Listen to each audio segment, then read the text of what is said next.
So today we want to talk a little bit about the display industry, about changes in the display industry, about Korea and Germany, Europe, the whole signage sector, and what comes up in the future and how things are evolving.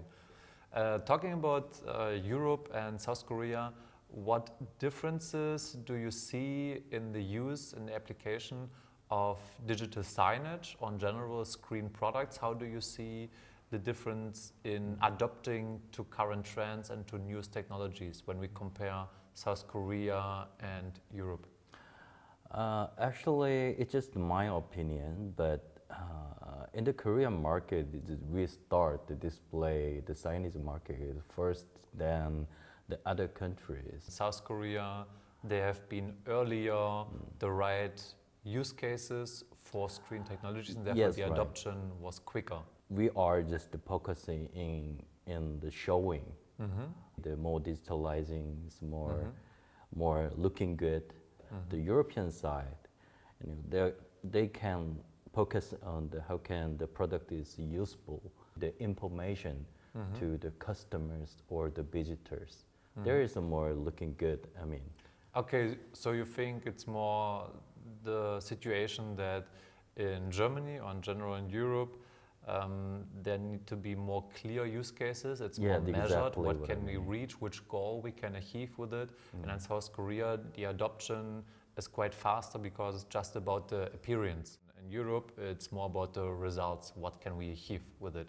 Therefore, the planning and strategy takes much longer. And it's basically, if you want to simplify it, we could say in Europe, people are slower because they see the whole thing too complicated.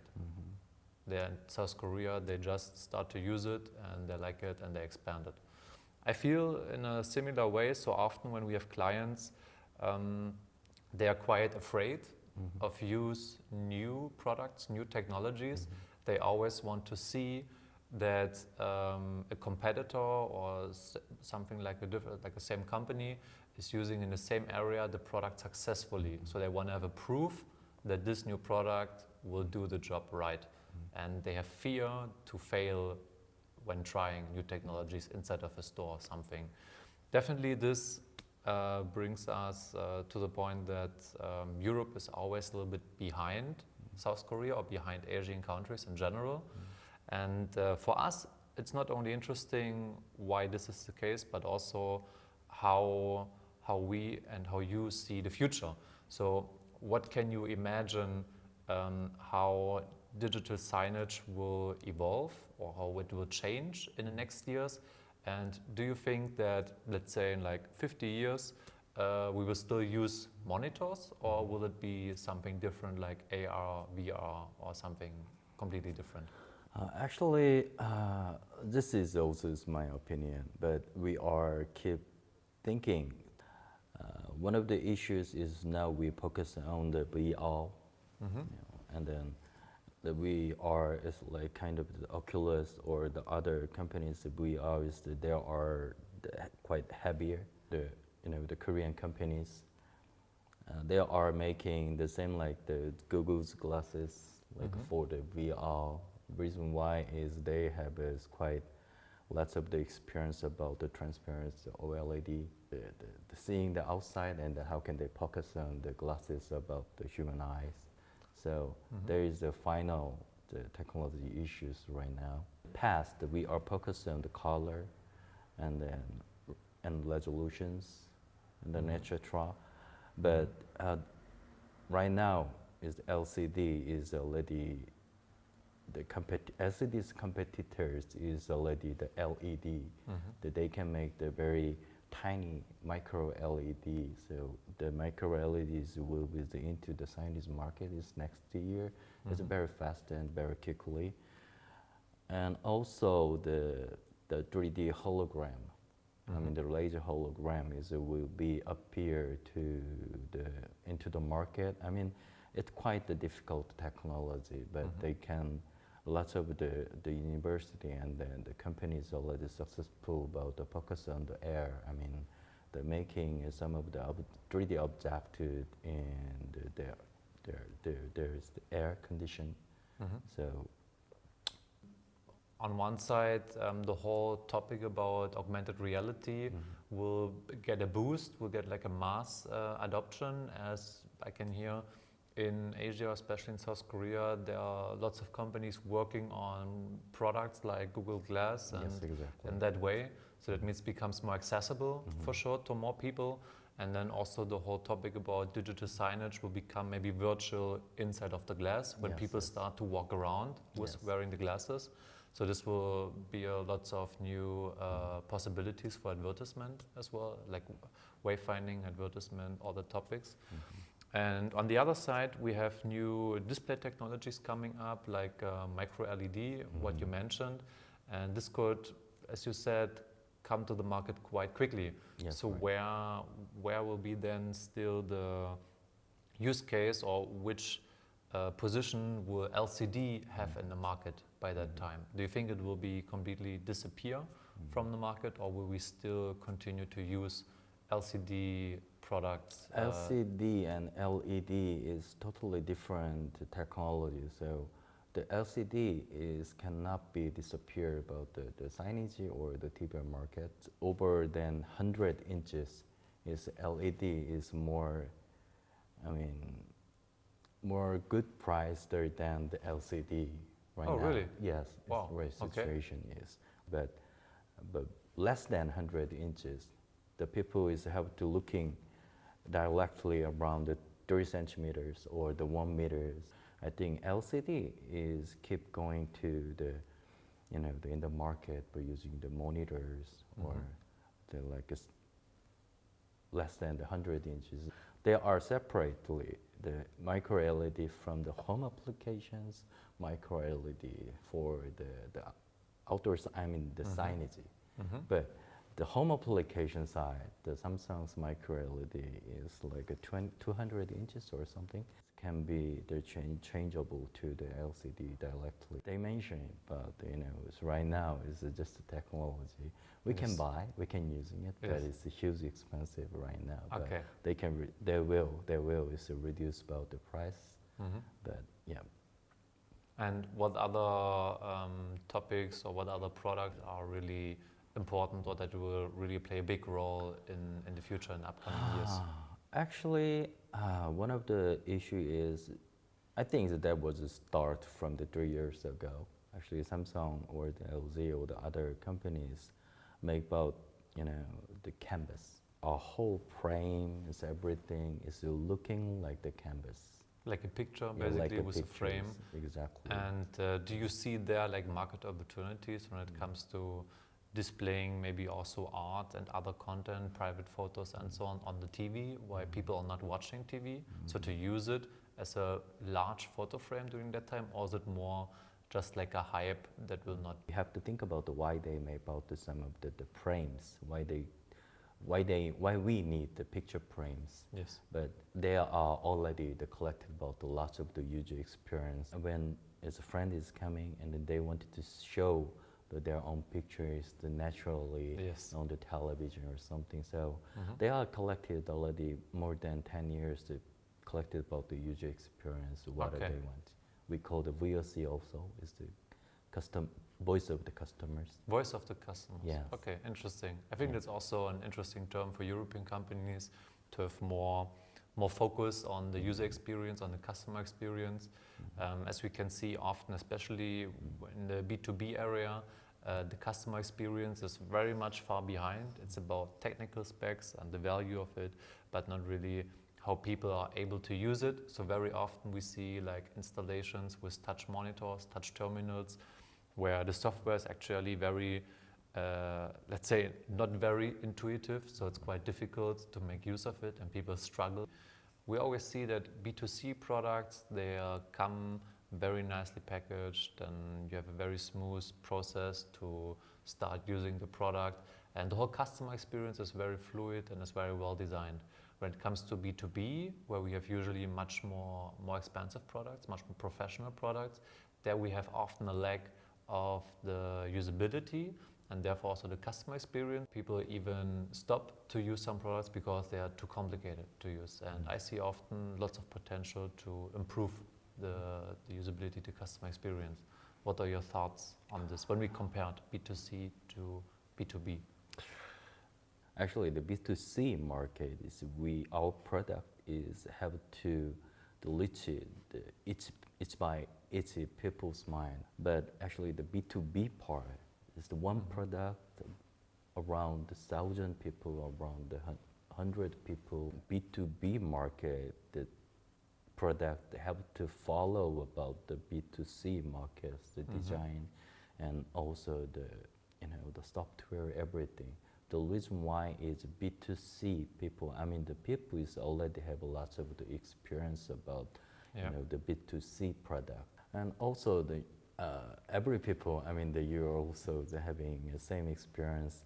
Every people is talking. Every time is talking about why the television is only just this price, but it's why the B2B product is huge more expensive than the B2C market using. It's looking very similar, but please understand about the B2B product and B2C products is totally different.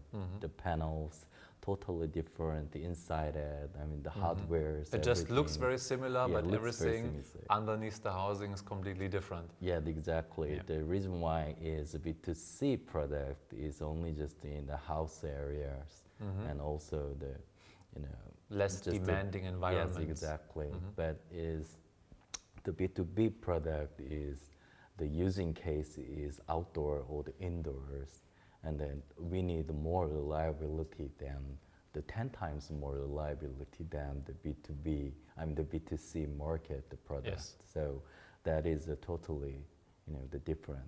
Can you tell us a little bit how it happened that the display industry came up or did evolve so strongly in South Korea and not in another country? Actually, before is first to start the display market leader is Japan, and then right now the situation is Korea is why we are very quickly increase the market in the worldwide. The reason why is the answer is investment. Yes, LG and Samsung and the other companies is keep investing to the industrial area for the LCD and then also the LED either. So Japan is, at the times Japan is stopped investing, and right now is China is more invested than the Korea side. So the Chinese company like a BOE or the Innolux or the Paxcons, actually they invest to the OLED and also the LCD either. So and this also supported a lot by the government then. So when we talk about Japan, where it all started, so they had a huge benefit. Basically, they could have been the market leader. It's all started there. Then in Korea, there was lots of investment, maybe also supported by the government. And now in China, is it the case that there's like a really, let's say, like a real plan, like a real strategy to take over that business? Actually, in the Korea, yes, its government is also in the help to its companies, but China is totally different type of the Korean. China is government is push it to them is what product will be increase in the worldwide market, like global Chinese, like a global Chinese brand they want to own. So lots of the money and also lots of the land, everything is they just support to the manufacturer. And what do you think then? How will this change the situation? How will this change the future for South Korea when we see more display business? Even if we talk about professional display, smartphone, all that type of business, when this will shift to China, production-wise, how will this affect the economy of South Korea then? This is very hard to explaining. Actually, we are also saying to move to the China, the manufacturing line, and the Vietnam and India. The reason why is actually we have to reduce the prices. That is the most, the reason why is we move to the other countries. But we are thinking is a little different. Is core technology, I mean the manufacturing line, is I think it's not moved to the other countries. There are only just can move to the assembly or the other things. Or just some parts, some components. Yes, exactly. But core technology side, we have to keep protected the core technology. Core technology, I mean the key technology is not just the hardware, it's the software, and then how can we integrate it to the monitors and mobiles and every, the cars, everything is how can we integrate it? It's software. I mean the solution is a more important part in right now the situation. In South Korea, the pace of digitalization is quite higher compared to Europe.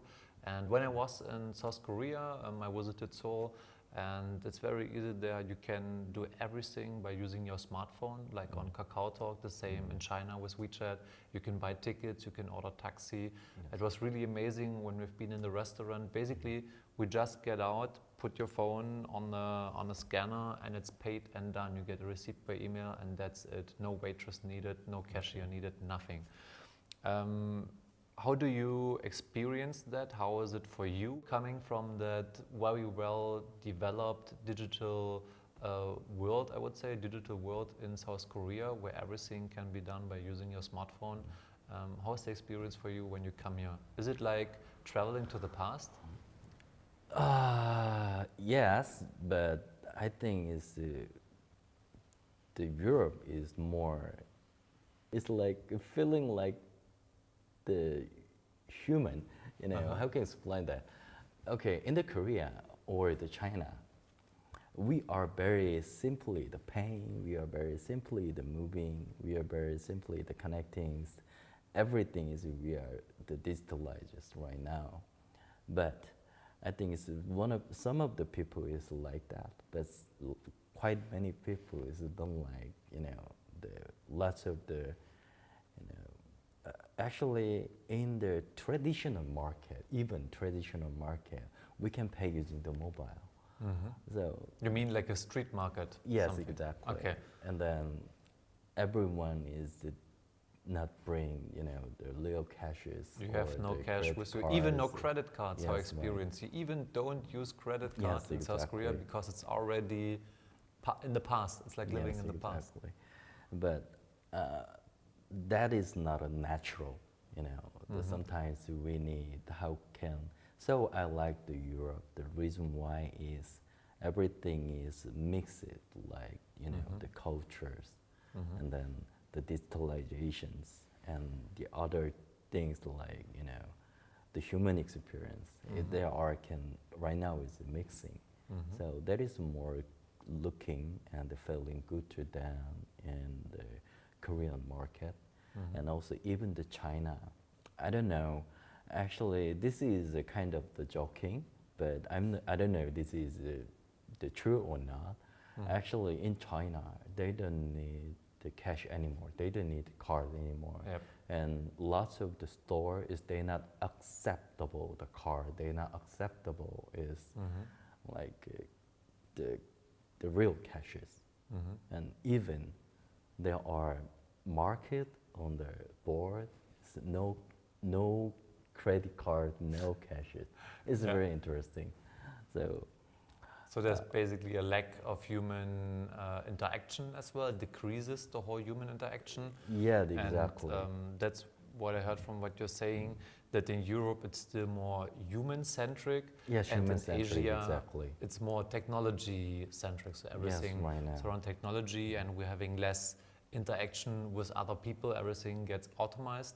And it's interesting to see that perspective, because we are always want more technology, it must be more automation, and you're coming from that world and you actually appreciate to have more human contact in all that processes. The less than 30 years and more than 30 years, that people is having a totally different thinking. It's like this is a comfortable. I mean, the less than 30 years, and the other generation is very uncomfortable. Oh, okay. So there's like a real split Yes. between the Yes, age groups. exactly. Over that ages, we don't have any experience about the new technology like a mobile. We start from like the 2G phones. Yes. And then you will start about the IBMs, the Yes. very traditional stuff. And people under 30, they basically grew up with the current, Yes, exactly. with the current set of technology. But it's the European side. You guys can using both of them, so it can be easily. It's a slow transition. Yes, exactly.